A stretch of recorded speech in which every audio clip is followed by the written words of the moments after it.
Tugas Kemenpan adalah menyusun strategi pemindahan pegawai ASN ke IKN. Sebanyak 32.937 ASN akan tinggal di IKN atau Ibu Kota Nusantara, Kalimantan Timur. Proses pemindahan aparatur sipil negara itu dilakukan secara bersama-sama dari semua kementerian. Namun, pemindahan para ASN tersebut akan berlangsung secara bertahap mulai tahun 2024 sampai 2029 melalui 3 prioritas. Hal itu dikatakan Menteri Pendayagunaan Aparatur Negara dan Reformasi Birokrasi Abdullah Azwar Anas. Jadi dulu ini saling dorong. Udah yang pindah kementerian ini dulu. Oh jangan, kamu dulu dan seterusnya. Akhirnya kita putus, kita koordinasikan, semua pindah. Tinggal eselon 1-nya siapa, eselon 2-nya siapa, dan seterusnya, dan seterusnya.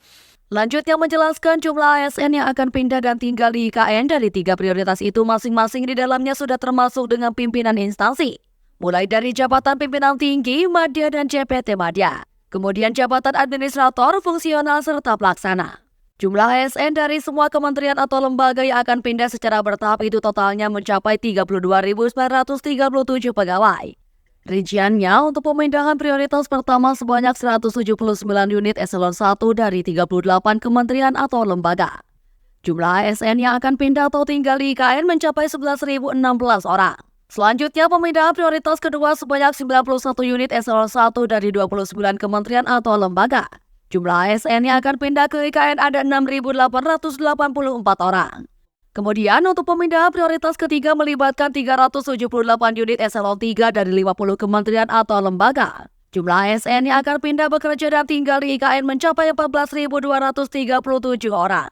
Prioritas pertama ada 179 unit eselon 1 di 38 kementerian lembaga. Prioritas kedua adalah 91 unit eselon 1 di 29 KL. Prioritas ketiga adalah 378 unit eselon 1 di 59 kementerian lembaga. Untuk mengisi pegawai di Ibu Kota Nusantara, pemerintah juga akan melakukan skema mutasi pegawai ASN di lingkungan pemerintah daerah yang ada di Kalimantan Timur. Namun, dalam skema mutasi pegawai ASN ini dilakukan melalui seleksi secara terbuka.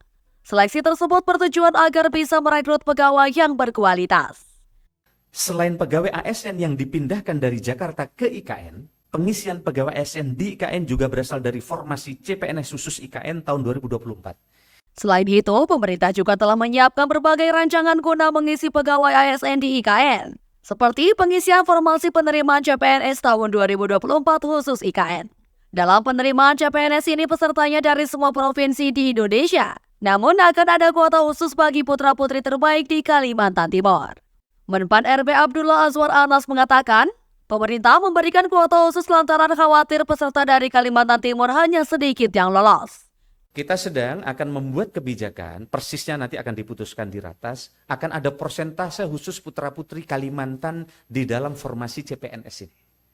Saya khawatir kami kalau diserbu oleh semua se-Indonesia, jangan-jangan nanti grade-nya mereka sangat tinggi, maka sebagian teman-teman tidak mempunyai tempat untuk partisipasi di pegawai di IKN. Oleh karena itu nanti akan kita siapkan persentase berapa dari wilayah Kalimantan.